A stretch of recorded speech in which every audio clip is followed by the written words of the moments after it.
Shalom. Seguimos con la parashá Toledot. Habíamos dejado en la porción anterior hablando sobre Rebeca y su idoneidad como requisito del criterio divino para escogerla a ella como esposa de Isaac. Y además de los dones proféticos y de la perspectiva espiritual que ella tenía sobre ciertas situaciones que los demás juzgaban solo sobre los sentidos. Vimos que ella escogió irse con el siervo de Abraham, con el siervo de Isaac, porque entendía que había un propósito y por eso no quiso como guardar luto de su virginidad, porque no es como, esa perspectiva de que me voy a desprender de mi familia y mis emociones, sino que estaba entendida, estaba clara, que es lo que ella había sido llamar en su generación. Y, ella se desprendió, no le costó como desprenderse de lo conocido, porque ella fue en busca de aquello conocido en el espíritu que todavía no había experimentado, de lo conocido no experimentado. Porque cuando la Biblia menciona que Dios nos conoce, está hablando acerca de su elección con nosotros, de su amor, de su propósito y de nosotros conocerlo a Él, que es de paso el propósito de la creación. El propósito de todo lo creado es darlo a conocer, es conocerlo y darlo a conocer. Y Rebeca entendió eso, Rebeca entendió, no me detengas, no me detengas, el Señor ha prosperado este viaje y yo tengo que emprender esto de una vez. Apenas se le hizo el llamado, no se tardó. Como de repente el caso de Jonás, que él se resistió al llamado, pero al final fue más fuerte. Y el caso de Rebeca, ella discernió que la cosa venía del Padre y de una vez se lanzó. Porque esa era la invitación explícita. Yo quiero que, el Eterno ha prosperado el viaje, no me detengas, dime ahorita ya si te vienes o no. Entonces ella discernió la instrucción y siguió. Rebeca, siguiendo ese criterio de ver las cosas en el panorama del espíritu, es que ella direcciona el propósito ella posiciona el propósito de la familia según se dieron los acontecimientos. Después que pasa tiempo, pasan al menos 20 años hasta que ella puede concebir cuando Isaac, que es quien tiene la autoridad, porque ella tiene la perspectiva, tiene el discernimiento, pero quien tiene la autoridad de desatar las cosas con su boca, porque es el depositario, es la cabeza de la promesa, es Isaac. Entonces cuando él clama al Eterno por el vientre de Rebeca, ella concibe. Ahora ella se empiezan a manifestar estas molestias en el embarazo, entonces ella es quien consulta al Eterno y recibe la revelación profética de cuál es la razón de eso que ella está experimentando. Y es que en su vientre hay dos naciones. Entonces, sorpresa, cuando nacen resulta que son dos. Uno es Esaú, que significa rojo. De hecho, Adón es la palabra rojo. Entonces, él como, no sé si era el apodo, pero otro de los nombres que tiene, y así se nombraron a los pueblos que son descendientes de Esaú, edomitas o Edom, que perviene de ese vocablo Adón, que es rojo. Y Jacob significa algo así como este gemelo, como suplantar, porque como llegó el segundo y solo esperaban uno, epa, este está como rojo, vamos a ponerle rojo. Epa, pero llegó otro, vamos a ponerle, no sé, dos, bebé dos. Vamos a ponerle bebé número dos. Así tipo la película del gato, cosa uno, cosa dos. Porque los nombres tenían una intención acerca de marcar el destino y la identidad de una persona, no solamente que me sonó bonito, porque aquí el nombre del papá con el nombre de la mamá. Los nombres se dan con propósito y con una intencionalidad de a dónde es que va esa vida. Cuando, cuando nace los dos, ellos empiezan en su desarrollo, en su crecimiento, empiezan a manifestar características muy, muy particulares, muy de ellos. Entonces, Esaú era muy diestro en lo que serían hoy los deportes, el arco, le gustaba cazar. Y su papá dice que lo prefería, que era el favorito mire la palabra favorito, favor, él era el favorito de papá, porque lo que él producía con su vida le daba placer, le daba gusto.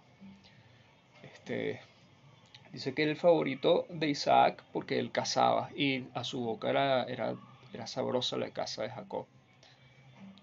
A veces los padres no entienden el propósito de los hijos. Los hijos son mandados, son herencia de Elohim.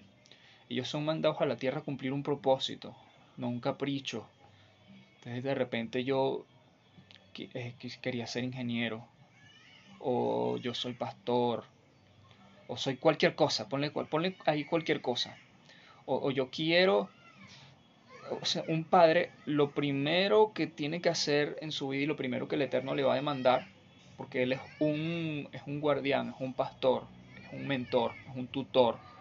Lo primero que el Eterno va a demandar a un padre sobre la vida de su hijo fue por su destino profético. Cuando estamos cuando estamos en el Eterno, todo lo que sucede en nuestra vida, todas las personas que llegan a nosotros es con un propósito. Entonces, cuando el Eterno da una vida en un vientre, siempre va a esperar de esa vida que sea como el siervo diligente que tenía el dueño del campo, el que no enterró el talento, el que lo multiplicó. Entonces, si el Eterno mandó a Billy Graham pudo haber sido muy exitoso en otra área, en los negocios, pudo haber sido muy exitoso en la política, pudo haber sido muy exitoso en el área de las artes, de la medicina, pudo haber sido un gran abogado, pudo haber sido gerente de la fábrica donde él trabajaba, cargando cajas. Pero exitoso siempre, sea lo que sea que haya sido llamado a hacer, es cumplir tu propósito. Cuando no discernimos cuál, o sea, primero tiene que haber voz profética en la casa y hacer la labor de Rebeca, es decir, consultar, papá, ¿cuál es el propósito de este niño? Y en el propósito del niño es acompañarlo a cumplirlo. Por eso Proverbios 22 dice que instruyamos al niño en su camino, creo que ya lo hablamos en la semana pasada, pero o sea, hay que ser muy enfáticos. No es en el camino de él, porque en la escritura siempre se da por entendido y por supuesto, ya, o sea, eso está implícito en el marco de que estamos leyendo la escritura. Tenemos que seguirlo a él, tenemos que conocerlo a él, tenemos que obedecerlo a él. Se supone que estamos en él somos y nos movemos. Y cuando Proverbios dice en su camino, se refiere al propósito con el que el Eterno lo mandó, porque puede ser que vaya al templo, puede ser que cante, puede ser que no robe, que no deshonre a sus padres, pero no está cumpliendo su propósito, entonces no está en su camino.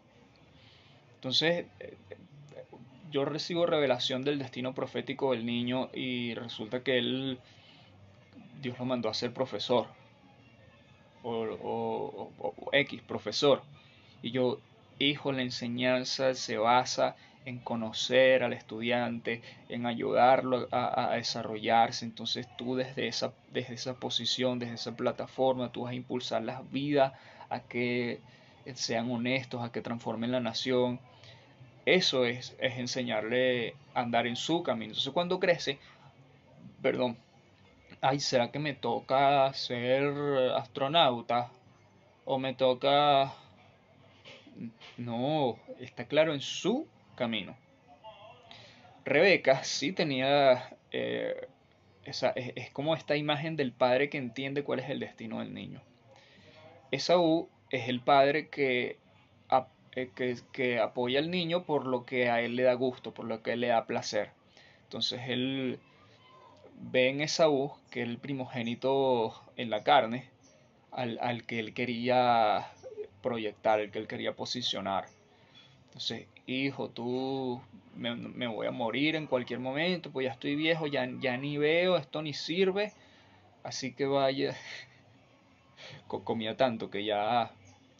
O sea, es que el glaucoma, que es el oscurecimiento de las córneas, da por un deterioro de las capas atrás, de las capas corneales, o sea, de la córnea. Y eso es porque a veces hay sustancias como azúcar procesado, glucosas que satura eso, entonces lo raya, entonces se va deteriorando. Ahora, no había azúcar procesado, pero se ve que comía bastante de lo que traía Esaú. No estoy muy enterado de la parte médica, pero X. De repente o sea, estoy como inventando, pero es como que él no veía, o sea, él no sabía interpretar la realidad correcta a la luz de lo eterno en la vida de sus hijos porque estaba embotado del placer, de lo que él le gustaba. Entonces, tenemos esta imagen del padre que, hijo, yo quiero que tú seas ingeniero porque yo quiero un hijo ingeniero.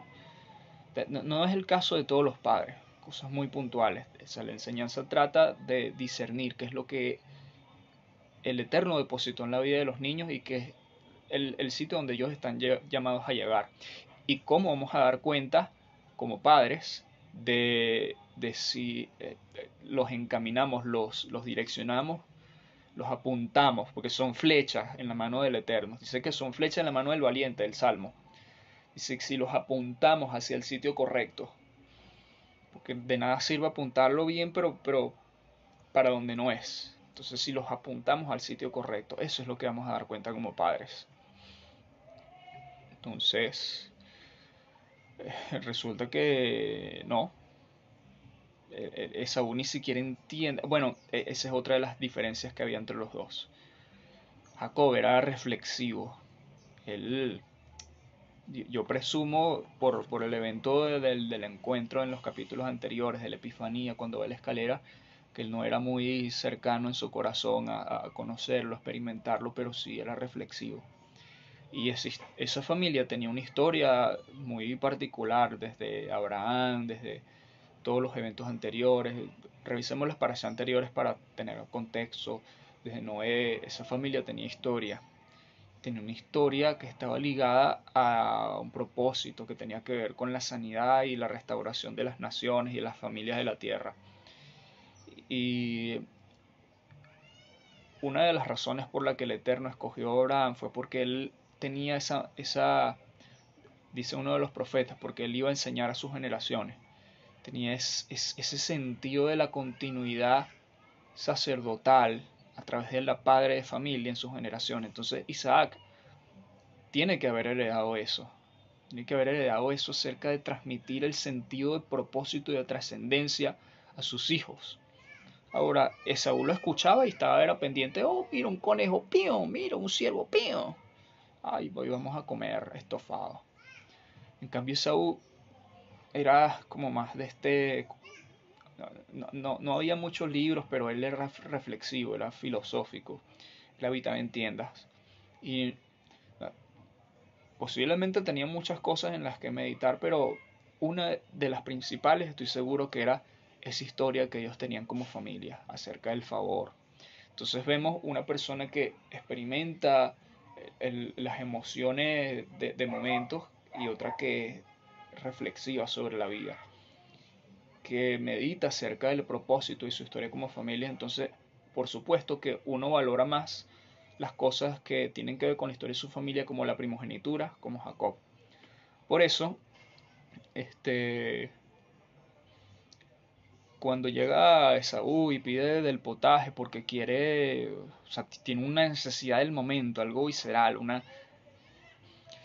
es como, por ejemplo, hoy día a veces no sabemos sopesar entre lo que nos da placer y lo que nos hace felices, lo que nos hace realizados. Por ejemplo, una relación sexual, un momento de placer, un momento de disfrute, o incluso, no sé, mirar pornografía, masturbarse. Ese tipo de cosas tienen un atractivo de placer momentáneo, pero es como el que quiere ir al gimnasio y o sea, perdón, es como el que quiere comer tortas y chocolates y Nutella todo el tiempo, estar en las mejores cafeterías de la ciudad, pero al mismo tiempo anhela una figura eh, escultural, atlética, una vida sana, experimentar o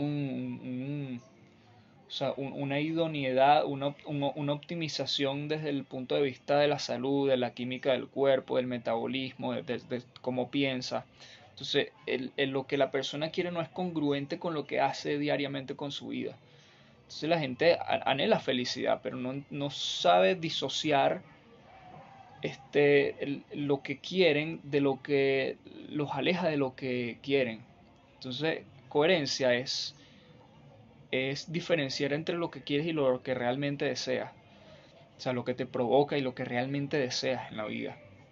Entonces hay gente que anhela genuinamente ser, o sea, tener una familia, ser feliz, ser exitoso en esa área de la familia, pero no es capaz de separar las prácticas que lo llevan hacia eso.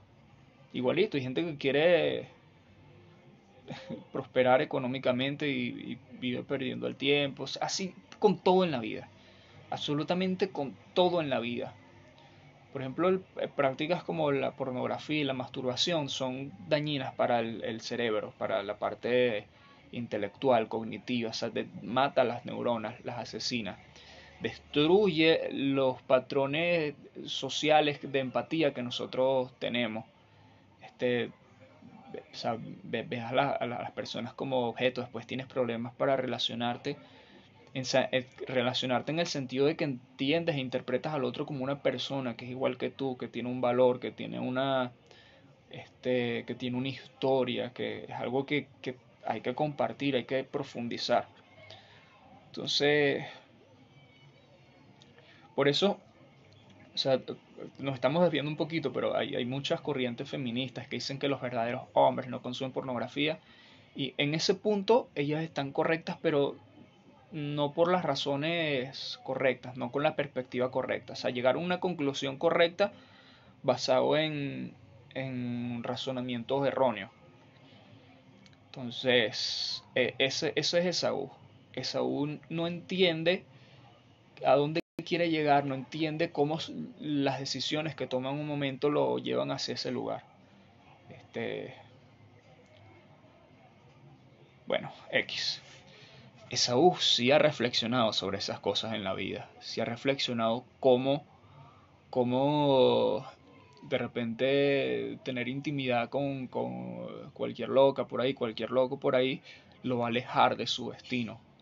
O incluso cuando llegue lo hace llegar en condiciones subóptimas, condiciones miserables. Él ha reflexionado sobre esas cosas y él desea la primogenitura, él la anhela. No le correspondió por su lugar de nacimiento, pues de repente, no sé, no nació en los Estados Unidos, nació lejos del sueño americano, nació lejos de las circunstancias favorables, pero en el camino tomó las decisiones correctas que lo posicionaron en el lugar donde la persona que sí nació en el contexto correcto no lo valoró. Entonces, después de eso hay una historia acerca de los pozos de Isaac que está como atravesada la historia, está así como interrumpiendo, pero es importante porque Isaac tiene varios intentos de cavar un pozo para establecer la colonia, porque o sea, ellos cargaban ganado, cargaban rebaños, tenían siervos, sirvientes, sembraban. Pues, perdón, es que comí ahorita. Y necesitaban acceso a agua corriente de manera continua. Entonces, en cada uno de los lugares donde los primeros 2 o 3 lugares, lo leí ahorita, los primeros 2 lugares donde cavaron pozos, los interrumpieron porque veían que tenían más, que eran más exitosos, que eran tenían más abundancia, tenían más prosperidad, eran más prósperos en todos los sentidos. Entonces, o sea, se imagina, mira, no lo queremos cerca, vamos a enviarlo lejos. Tenían temor porque más adelante le dicen, ahora entendemos, algo pasó. Elohim dio testimonio de él. siendo ellos ya hombres grandes, Elohim dio testimonio de Isaac y ellos entendieron que era un príncipe entre ellos, que era un privilegio más bien tenerlo. Entonces, eh, Esaú entiende que, o sea, a través del testimonio de la vida de su padre y del testimonio que el Eterno dio de la vida de su padre delante de los demás, él como que discierne esa verdad que antes era como que no había reflexionado, pero lo ve después en la experiencia lo ve. Wow, mi papá no tenía acceso a los pozos, no tenía esto, pero es como que algo que los demás tenían una ventaja tan clara por estar favorecido, por estar bendecido, por estar como tener el apoyo de lo divino, de todos los recursos celestiales. Mi papá prosperó mucho más de lo que hicieron los demás que iban mucho más adelante. Entonces él eh, ve eso. Y Esaú ahora tiene una perspectiva distinta de lo que es la primogenitura, pero ahora Jacob está mucho más, porque él vieron lo mismo. Primero, Jacob lo honró sin haberlo visto, solamente reflexionando en la historia de su familia, pero ahora está mucho más resuelto a hacerse con aquello que ha comprado de manera legítima, porque, o sea, la forma en la que se reseña es como que, de hecho así se dieron las cosas, él mintió, pero desde el punto de vista del derecho y de la legalidad, eso él no estaba robando porque realmente le pertenecía. Él mintió para accesar porque los mecanismos estaban puestos para que quien se lo llevara fuera Esaú, pero el dueño legal de esa primogenitura era Jacob. Por eso después hace toda la triquiñuela, se disfraza de su hermano, habla como su hermano, mientras su hermano va a cazar para alimentar a su papá. Entonces es su mamá nuevamente quien lo ayuda, hijo, porque es que ella sí entiende cuál es el diseño de cada uno. Ella lo ve clarito, ella lo discierne. Por eso ella no dice que prefería a Jacob, dice que lo amaba. Ella lo amaba. O sea, podemos decir que es que como, bueno, como era el niñito de mamá, como era el menor, como se la pasaba, entiende, era el más tranquilito, despertaba más empatía. Pero es que ya, o sea, las madres tienen eso, siempre como que ven cosas que los demás no ven, que uno no ve. Entonces ella es ella quien lo ayuda a que se posicione. Eh, no sé cuánto llevamos de...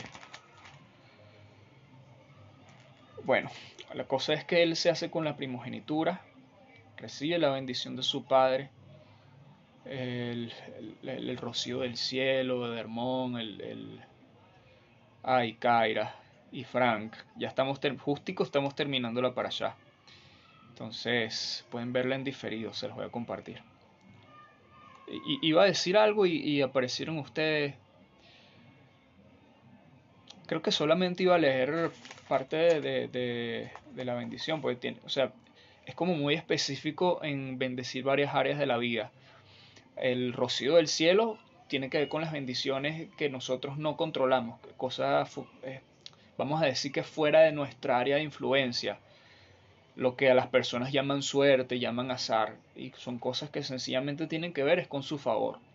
Eso yo te lo voy a dar, porque nosotros no controlamos cuándo llueve, cuándo lo único que podemos hacer es cumplir los mandamientos. Y la Biblia dice que cuando cumplimos sus mandamientos, la Torá, la ley del Eterno, dice que cuando cumplimos sus mandamientos, Él envía la lluvia. Entonces, eso es algo que nosotros no tenemos control, solamente obedeciendo. Después dice las bendiciones de la tierra, que eso sí tenemos control nosotros, que depende de nuestro esfuerzo, de cuánto aramos la tierra, que si sabemos discernir las temporadas, cuándo llueve, cuándo ponemos la semilla, cuándo recogemos, eso sí lo entendemos. Las bendiciones de que, ¿cómo es que tú gobernarás a muchos pueblos y vendrán delante de ti? Eso tiene que ver cómo te relacionas con tu prójimo y cómo te desenvuelves en las dinámicas con la gente, que si de repente vas a trabajar en un sitio, tú eres quien llega a las posiciones de influencia, sea cual sea las áreas. De repente está en las leyes, tú eres quien tiene que llegar a la Suprema Corte, tú eres quien ejerce la influencia en el lugar donde estás. Hay un libro que se llama Los Siete Montes, lo recomiendo muchísimo, o las siete áreas de influencia, que tiene que ver con cómo las personas notables, influyentes en los lugares de poder, influyen en la cultura y en la idiosincrasia de los pueblos. Esas cosas, tú serás príncipe, es decir, que los descendientes de Jacob, su linaje, por el cual hemos accesado a través del Mesías de Israel, es el único sitio desde donde el Mesías es ungido,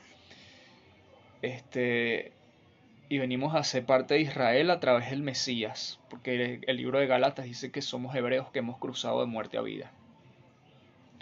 Antes estábamos lejos de la ciudadanía de Israel, extraviados, ajenos a los pactos y a la promesa, sin esperanza y sin Dios en el mundo. Eso lo dice Gálatas. Cierra paréntesis. Todas esas dinámicas en cómo nos desenvolvemos en la sociedad y qué lugar ocupamos, si somos cabeza o cola, esa bendición está sobre nosotros. Todo eso lo heredó Jacob, porque él sí discernió el valor de la bendición.